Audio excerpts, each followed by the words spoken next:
Shalom, selamat pagi Bapak Ibu Saudara-saudara yang terkasih dalam nama Tuhan Yesus Kristus. Mari kita awali hari kita bergumul bersama dengan firman Tuhan. Kita berdoa.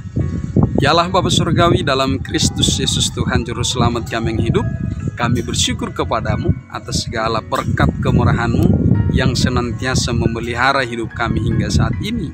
Di pagi hari ini Tuhan, kami memulai hari kami bergumul bersama dengan kebenaran firman-Mu. Berfirmanlah Engkau, kami siap mendengar.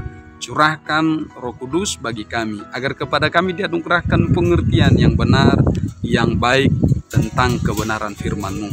Dalam Kristus Yesus Juru Selamat kami yang hidup, kami bersyukur dan berdoa. Amin. Bapak Ibu Saudara-saudara yang terkasih, firman Tuhan yang menjadi renungan bagi kita pada pagi hari ini tertulis dalam Kisah Para Rasul pasal 17 ayat 30. Demikian firman Tuhan.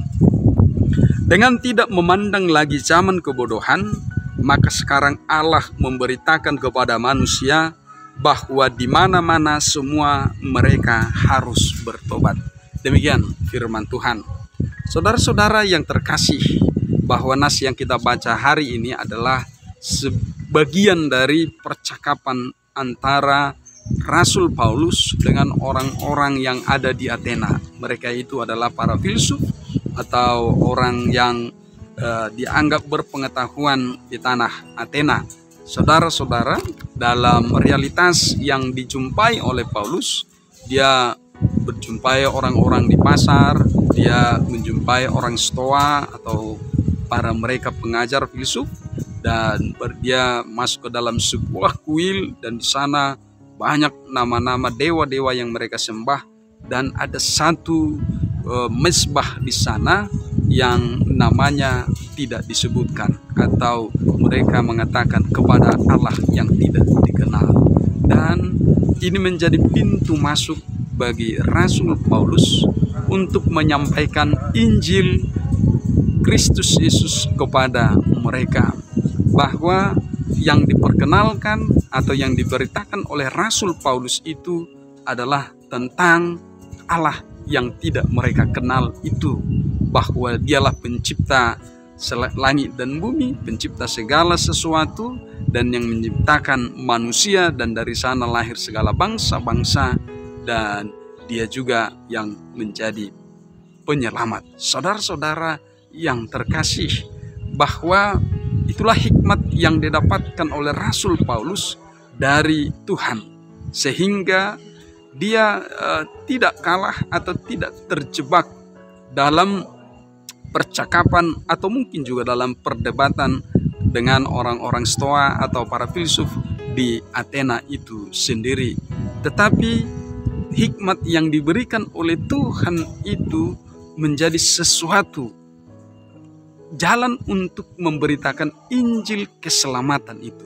Saudara-saudara yang terkasih, bahwa oleh karena belas kasih Tuhan, bahwa Tuhan tidak membiarkan manusia itu mati di dalam ketidakmengenalannya kepada Tuhan, tetapi manusia yang hidup itu dipanggil, dibukakan jalan untuk menerima pertobatan, agar manusia itu bertobat dan mengenal Allah yang telah menciptakannya dan Allah yang menyelamatkannya.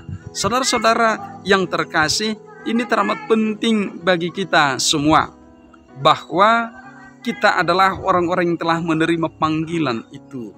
Pertanyaan permenungan bagi kita hari ini, sejauh mana pertobatan yang telah kita alami, yang telah kita lakukan, yang telah kita gumuli hingga saat ini. Bahwa jika dahulu itu diberitakan oleh Rasul Paulus kepada orang-orang di Athena yang sama sekali belum mengenal, namun kita, orang yang telah mengenal, orang yang telah percaya, orang yang telah menerima berkat anugerahnya keselamatan itu, bagaimana kita menggumuli pertobatan setiap hari itu?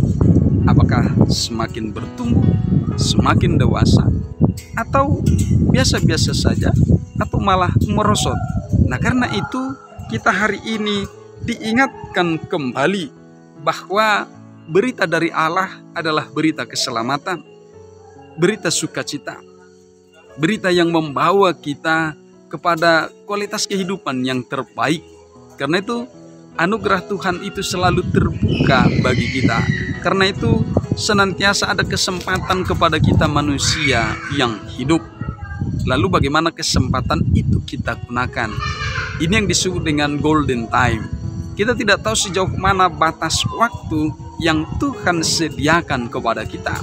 Namun sepanjang kita hidup, maka itu adalah waktu yang terbaik, waktu yang teramat segera digunakan untuk mengalami pertobatan yang sungguh-sungguh. Saudara-saudara yang terkasih, dengan jalan pertobatan kita semakin mengenal kasih Tuhan dan kita semakin mengenal diri kita sendiri.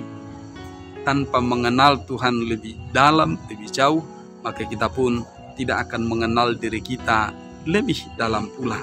Karena itu pengenalan akan Tuhan, keberserahan, penyerahan diri kepada Tuhan menjadi hikmat kepada kita semua untuk semakin mengenal diri kita, bahwa kita tidak bisa menyelamatkan diri kita, kita tidak bisa melakukan apa-apa tentang pengampunan dosa, tentang keselamatan kepada kehidupan yang kekal.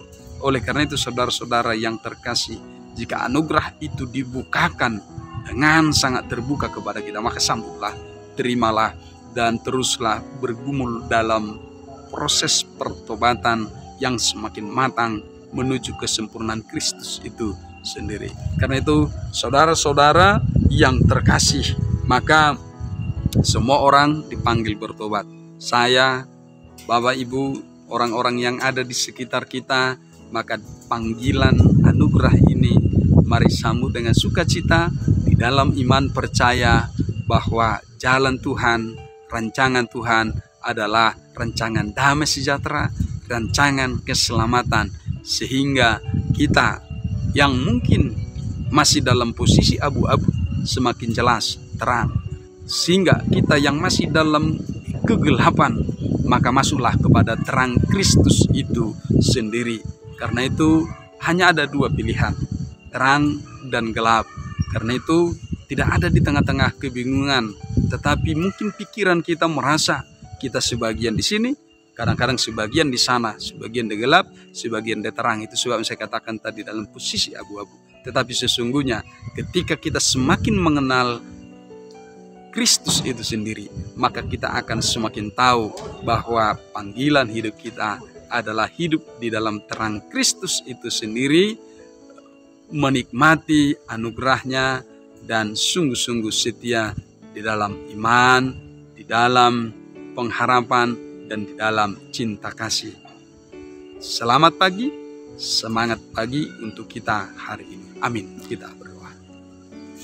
Kami bersyukur kepadamu ya Allah atas firman-Mu hari ini yang telah menguatkan kami Tuhan untuk terus mengalami pertobatan setiap hari, supaya hati kami semakin terbuka untuk menerima Engkau Tuhan dan sungguh-sungguh melakukan kehendak-Mu, firman-Mu dalam kehidupan kami setiap hari. Tuhan Allah, tolong kami ketika kami menjalani hari ini, biarlah tangan kemurahan Tuhan senantiasa bersama kami. Engkau yang mencukupkan segala apa yang perlu. Engkau juga Tuhan yang senantiasa menolong kami untuk memiliki hikmat, sehingga kami dikuatkan, sehingga kami dapat melakukan segala keputusan-keputusan yang terbaik seturut dengan kehendak-Mu. Terima kasih Tuhan. Ampuni kami atas segala dosa kelemahan kami, agar kami kudus di hadapan-Mu. Hanya di dalam nama Tuhan Yesus Kristus kami berdoa kepadamu. Kasih karunia dari Tuhan kita Yesus Kristus, kasih setia dari Allah Bapa dan persekutuan Roh Kudus memberkati hidupmu hari ini dan sampai selama-lamanya. Amin. Horas.